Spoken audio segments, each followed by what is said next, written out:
1905 के बंगाल विभाजन के बारे में बात करेंगे कि उसमें बंगाल का विभाजन क्यों हुआ था, इसका क्या परिणाम हुआ, इसके बारे में हम दोस्तों आज हम लोग बात करेंगे। तो दोस्तों 1905 का जो बंगाल विभाजन हुआ था वो पहला मुद्दा ये था कि राष्ट्रवाद के कारण ही बंगाल का विभाजन हुआ था। 1905 के समय जो बंगाल विभाजन का प्रमुख जो केंद्र था वो बंगाल था। बंगाल विभाजन का प्रमुख जो केंद्र था दोस्तों, जो राष्ट्रवाद का जो प्रमुख केंद्र था वो बंगाल था। उस समय 1905 के समय राष्ट्रवाद का प्रमुख केंद्र बंगाल था, क्योंकि बंगाल में ही राष्ट्रवाद जो क्रांतिकारी उत्पन्न हुए थे। जैसे आप जो सुने होंगे खुदीराम बोस, प्रफुल्ल चाकी, सब बंगाल के ही रहने वाले क्रांतिकारी थे। और क्रांतिकारी जो थे वो उग्रवादी नेता थे, उग्रवादी। और महात्मा गांधी के जो अनुयायी होंगे वो उग्रवादी नेता थे। जो उग्रवादी थे वो 1905 के समय कलकत्ता में बंगाल में इतने बढ़ गए थे, जिसको कम करने के लिए अंग्रेज ने इस राष्ट्रवाद को कम करने के लिए अंग्रेज ने अपने राजनीतिक और कूटनीतिक मंशा से बंगाल को दो भागों में विभाजित कर देता है। पहला काल बंगाल को दो भागों में विभाजित कर देता है। तो पहला काल क्या था दोस्तों? राष्ट्रवाद था। क्या राष्ट्रवाद था। और प्रमुख केंद्र बताएं आपको बंगाल का राष्ट्रवाद का, क्योंकि 1905 के समय बंगाल क्यों था, क्यों प्रमुख केंद्र था राष्ट्रवाद का, क्यों बंगाल का दो भागों में विभाजित किया जाता है? क्योंकि बंगाल था उसमें बहुत विस्तृत प्रांत था, जिसका शासन चलाने के लिए उसकी जो बंगाल विभाजन की जो मंशा थी लॉर्ड कर्जन की, वो थी दोस्तों की वो राजनीतिक और कूटनीतिक मंशा थी।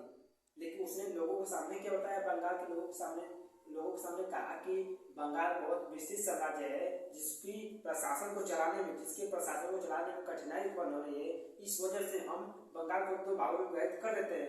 लेकिन उसकी ये मंशा नहीं थी। उसकी मंशा ये थी कि हिंदू और मुस्लिमों में फूट डालने की, एक दूसरे को हिंदू और मुस्लिमों के विरुद्ध फूट डालने की मंशा थी उसकी। तो पहली मंशा हो गई थी दोस्तों राष्ट्रवाद। दूसरी मंशा थी कि हिंदू और मुस्लिमों के विरुद्ध एक दूसरे के विरुद्ध फूट डालने की मंशा थी।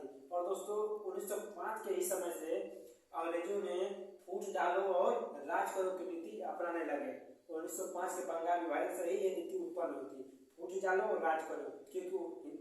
क्योंकि बंगाल जब दो भागों में विभाजित करता है तो एक भाग को पूर्वी भाग कहते हैं और दूसरे भाग को पश्चिमी भाग कहते हैं। पूर्वी भाग में दोस्तों सबसे अधिक मुसलमान लोग रहते थे। पूर्वी भाग में कौन लोग रहते थे दोस्तों? तो मुसलमान लोग रहते थे, और पश्चिमी भाग में दोस्तों हिंदू समाज था। पश्चिमी भाग में हिंदू लोग रहते थे। और जो सोचो तो ये पूर्वी बंगाल में दोस्तों जो इस समय का बांग्लादेश है और असम है, ये सब मिलाकर उसमें पूर्वी बंगाल कहा जाता है। और पश्चिम बंगाल में दोस्तों जो है वो इस वर्तमान का जो पश्चिम बंगाल है, उड़ीसा था, बिहार था, झारखंड था, ये सब पश्चिम बंगाल थे। तो सोचिए उसमें बंगाल कितना विशेष समाज रहा होगा। तो उस समय जब उसे दोस्तों 1905 के समय वायसराय कौन था? लॉर्ड कर्जन था। उसने ही 1905 के समय उसने ही 20 जुलाई 1905 को यह घोषणा कर देता है कि हम बंगाल का प्रशासन अच्छे से नहीं चल पा रहा है, कठिनाई हो रही है, इसलिए मैं बंगाल को दो भागों में विभाजित करूंगा। लेकिन ये इसकी मंशा नहीं थी, राजनीतिक और कूटनीतिक मंशा थी। और दोस्तों बंगाल का जो विभाजन होता है वो 16 अक्टूबर 1905 को बंगाल का विभाजन होता है। बंगाल का जब विभाजन होता है तो उसी दिन 16 अक्टूबर 1905 को ही शोक दिवस के रूप में मनाया जाता है और एक दूसरे को राखी बांधा जाता है। और उसी के अवसर पर दोस्तों रविन्द्रनाथ टैगोर ने अमर समाज एक बांग्ला गीत लिखा, जो 1971 में आकर बांग्लादेश का राष्ट्रीय गीत बना। जैसे रविन्द्रनाथ टैगोर का एक भाई थे सत्येंद्रनाथ सिंह, जिन्हें 1863 में पहले ICS अधिकारी थे। दोस्तों फिर बात करते हैं, देखिए इसी के विरोध में शोक दिवस मनाया जाता है और राखी दिवस भी मनाया जाता है दोस्तों। राखी दिवस मनाया जाता है दोस्तों। और रविन्द्रनाथ टैगोर ने अमर समाज बांग्ला लिखा था। क्या दोस्तों लिखा था? अमर समाज बांग्ला लिखा था दोस्तों। जब बंगाल का विभाजन होता है उसी के विरुद्ध 7 अगस्त 1905 को, कब दोस्तों? 7 अगस्त 1905 को कलकत्ता के टाउन हॉल से विदेशी वस्त्रों का बहिष्कार कर स्वदेशी आंदोलन चला जाता है कलकत्ता के टाउन हॉल से। दोस्तों इसमें कौन प्रमुख नेता थे? तो आनंद मोहन बोस। कौन थे? आनंद मोहन बोस और सत्येंद्रनाथ बनर्जी। कौन थे दोस्तों? सत्येंद्रनाथ बनर्जी। और यह बात बाल गंगाधर तिलक भी थे प्रमुख नेता। पूछेगा दोस्तों एक क्वेश्चन कि उग्रवादी नेता सबसे प्रमुख कौन थे, तो बाल गंगाधर तिलक थे। वो लोग सबसे, क्योंकि बाल गंगाधर तिलक, लाला लाजपत राय, ये दोनों लोग, विपिन चंद्र पाल, रविंद्र बोस, ये सब लोग उग्रवादी प्रमुख नेता थे। और उदारवादी में गए, इसको मान लीजिए, इनको मान लीजिए, महात्मा गांधी, गोपाल कृष्ण गोखले और एक थे और सब फिरोज शाह मेहता थे। ये लोग उदारवादी नेता थे। और ये लोग जो उदारवादी नेता थे ये अंग्रेजों से मिलकर सहमति लेकर के कोई कार्य करते थे। कोई कार्य अंग्रेजों से मिलकर के सहमति लेकर के कोई कार्य करते थे। तो दोस्तों हो गया वहाँ पर। तो 1905 में 7 अगस्त 1905 को विदेशी वस्तुओं को बहिष्कार कर स्वदेशी आंदोलन चलाया जाता है दोस्तों। कलकत्ता के टाउन हॉल से चलाया जाता है दोस्तों। प्रमुख नेता दोस्तों स्वदेशी और बहिष्कार आंदोलन, स्वदेशी और बहिष्कार आंदोलन का सबसे पहले प्रयोग किसने किया था दोस्तों? तो प्रयोग किया था दोस्तों कृष्ण कुमार मित्र ने। किसने किया दोस्तों? कृष्ण कुमार मित्र ने दोस्तों। कृष्ण कुमार मित्र ने 1905 में दोस्तों, कब? 1905 में स्वदेशी और बहिष्कार आंदोलन का प्रयोग किया था दोस्तों। किसने? कृष्ण कुमार मित्र ने। कहाँ पर दोस्तों? तो कलकत्ता में। कलकत्ता में इसका प्रयोग किया था दोस्तों। फिर दोस्तों स्वदेशी और बहिष्कार आंदोलन के विरोध में ही, स्वदेशी और बहिष्कार आंदोलन के विरोध में दोस्तों विदेशी वस्त्रों को जलाया जाता है। विदेशी वस्त्रों की होली जलाई जाती है और स्वदेशी सामान का उपयोग किया जाता है दोस्तों। इसी विदेशी वस्त्रों के होली को ही दोस्तों रविन्द्रनाथ टैगोर ने निष्ठुर बर्बादी कहा था। क्या कहा था दोस्तों? निष्ठुर बर्बादी। निष्ठुर बर्बादी क्या कहा था दोस्तों? निष्ठुर बर्बादी कहा था। किसने? तो रविन्द्रनाथ टैगोर ने। आपसे क्वेश्चन भी पूछ सकता है कि 1905 के समय वस्त्रों की होली को निष्ठुर बर्बादी किसने कहा था? तो रविन्द्रनाथ टैगोर ने कहा था दोस्तों। दोस्तों ये स्वदेशी और बहिष्कार आंदोलन है, इसको बंग भंग आंदोलन भी कहा जाता है। आपसे क्वेश्चन पूछा था कि बंग भंग आंदोलन कब शुरू किया गया था, तो आप नहीं बता पाएंगे। तो ये 1905 में शुरू किया गया था। इसी आंदोलन का नाम है ये दोस्तों। स्वदेशी और बहिष्कार जो आंदोलन था इसको शुरू करने 1905 के समय जो कांग्रेस का एक अधिवेशन हुआ था बनारस, जिसकी अध्यक्षता गोपाल कृष्ण गोखले ने किया था, उसी अधिवेशन में दोस्तों ये स्वदेशी और बहिष्कार आंदोलन चलाने के लिए प्रस्ताव पास किए गए थे। समझ में आया? देखिए 1905 के कांग्रेस के अधिवेशन में, कहाँ पर? बनारस अधिवेशन में। बनारस अधिवेशन में पास किए गए थे दोस्तों। हो गया दोस्तों। और दोस्तों जो था दोस्तों 1905 का जो बंगाल में विभाजन था दोस्तों, उदारवादी लोग थे। जो उदारवादी लोग थे मतलब उदारवादी लोग मतलब नरम, थोड़ा कुछ कहते हैं भी शांत रहते थे। लेकिन जो उग्रवादी लोग थे वो दोस्तों युवा थे। उग्रवादी लोग युवा थे और फिरोज शाह मेहता ये उदारवादी लोग थे। और जो उग्रवादी लोग थे दोस्तों वो नेता वो युवा थे। और उन्होंने ही दोस्तों 1905 का जो बंगाल में उग्रवादी लोग थे वो लोग कहते थे कि बंगाल का विभाजन पूरे भारत में इसका विरोध किया जाएगा। बंगाल का विभाजन क्या पूरा भारत में विरोध किया जाएगा। लेकिन उदारवादी जो लोग थे वो लोग कहते थे कि नहीं, बंगाल का विभाजन केवल बंगाल में ही इसका विरोध किया जाएगा, बंगाल के विभाजन के। तो इन दोनों लोगों में मतभेद होता है। लेकिन फिर भी युवाओं में जो बंगाल 1905 का जो बंगाल विभाजन था वो इसका विरोध पूरे भारत में होता है और अलग अलग जगहों पर अलग अलग लोगों ने इसका नेतृत्व किया था। 1905 के बंगाल विभाजन का अलग अलग जगहों पर अलग अलग लोगों ने इसका नेतृत्व किया था। जैसे आपसे पूछता है कि पंजाब में इसका नेतृत्व 1905 के बंगाल विभाजन का पंजाब में नेतृत्व किसने किया था, तो पंजाब में दोस्तों लाला लाजपत राय ने इसका विरोध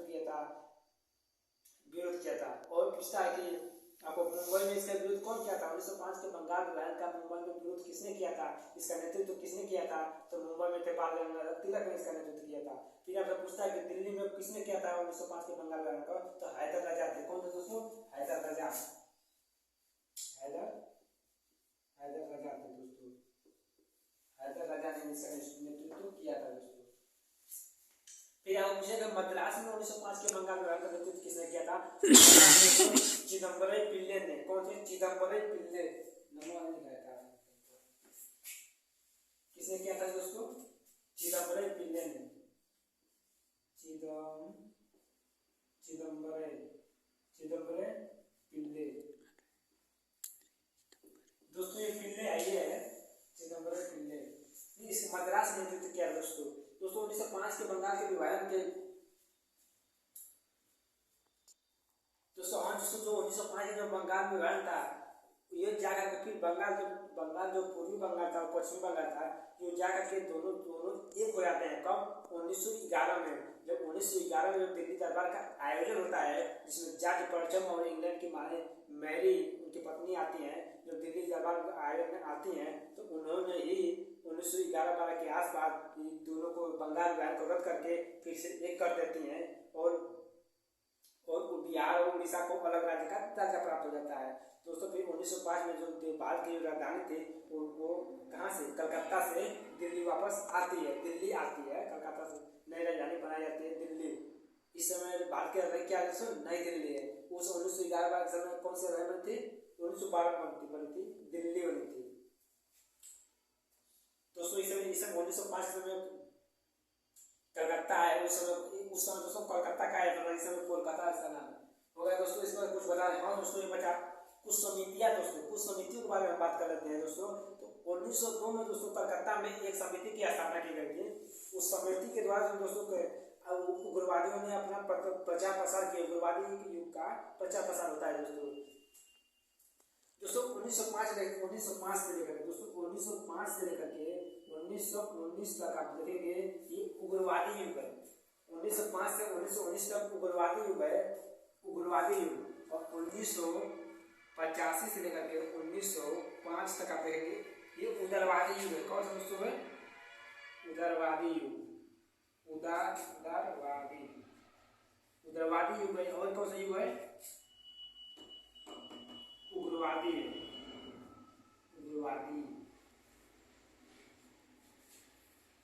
दोस्तों उग्रवादी युग थे। उग्रवादी युग में आपको बाल गंगाधर तिलक, लाला लाजपत राय, बिपिन चंद्रपाल, अरविंद घोष ये लोग मिलेंगे आप दोस्तों। और उदारवादी में महात्मा गांधी उधर जा रहे थे जो हो रहा है। अब ये लोग अंग्रेजों से मिल रहे थे। उदारवादी जो लोग थे ये अंग्रेजों से मिलजुल कर कार्य किया करते थे। महात्मा गांधी हो गए, महात्मा गांधी ने गोपाल कृष्ण गोखले हो गए, फिर उसका मेहता हो गए, ये सब उदारवादी नेता थे दोस्तों। तो 1902 में कलकत्ता में अनुशीलन समिति की स्थापना होती है दोस्तों। किसने किया अनुशीलन समिति की स्थापना तो प्रथम नाथ मित्र ने। किसने किया दोस्तों प्रथम नाथ मित्र जिन्हें पी मित्र भी कहा जाता है, इन्होंने अनुशीलन समिति की स्थापना कलकत्ता में 1902 में किया था। फिर दोस्तों इस समिति की एक पत्रिका थी जिसका नाम था युगांतर पत्रिका के द्वारा ही अनुशीलन समिति की प्रचार प्रसार किया जाता था कलकत्ता में। और अनुशीलन समिति के दोस्तों एक महिला सदस्य थी जिसका नाम था सरला देवी। क्या नाम था दोस्तों सरला देवी। ये अनुशीलन समिति की महिला सदस्य थी। फिर अनुशीलन समिति के बाद दोस्तों लंदन में क्या होता है एक समिति बनाई जाती है जिसका नाम था इंडियन हाउस एक संस्था थी जिसका स्थापना लंदन में किया गया था। और किसने किया था दोस्तों तो श्यामजी कृष्ण वर्मा ने इसको बता देते हैं दोस्तों। इंडियन हाउस की स्थापना दोस्तों यहाँ पर इंडियन हाउस की स्थापना कहाँ होती है दोस्तों तो लंदन में किसने किया था दोस्तों तो श्यामजी कृष्ण वर्मा। श्यामजी कृष्ण वर्मा ने लंदन में 1905 के समय इंडियन हाउस की स्थापना करते हैं दोस्तों। इंडियन हाउस के ही एक सदस्य थे जिनका आपको पता हो जिनका नाम वो थे पीवी सावरकर, जिसको दामोदर दास सावरकर भी कहा जाता है। ये महाराष्ट्र के रहने वाले थे और इसी इंडियन हाउस के ही सदस्य थे जिन्होंने भारतीय 1857 के स्वतंत्रता संग्राम पर पुस्तक भी लिखी है, जिन्होंने 1857 की लड़ाई को प्रथम स्वतंत्रता संग्राम की लड़ाई कहा था। पीवी सावरकर महाराज भी थे, तो बहुत पढ़े लिखे आदमी थे। तो अगर दोस्तों इसके बाद इंडियन हाउस, उसके बाद इंडियन हाउस हो गया, अनुशीलन समिति हो गई दोस्तों, फिर यहाँ पर कांग्रेस हो गया दोस्तों। आप ये फिनिश करते हैं। थैंक यू दोस्तों। अब कुछ बच नहीं रहा है कुछ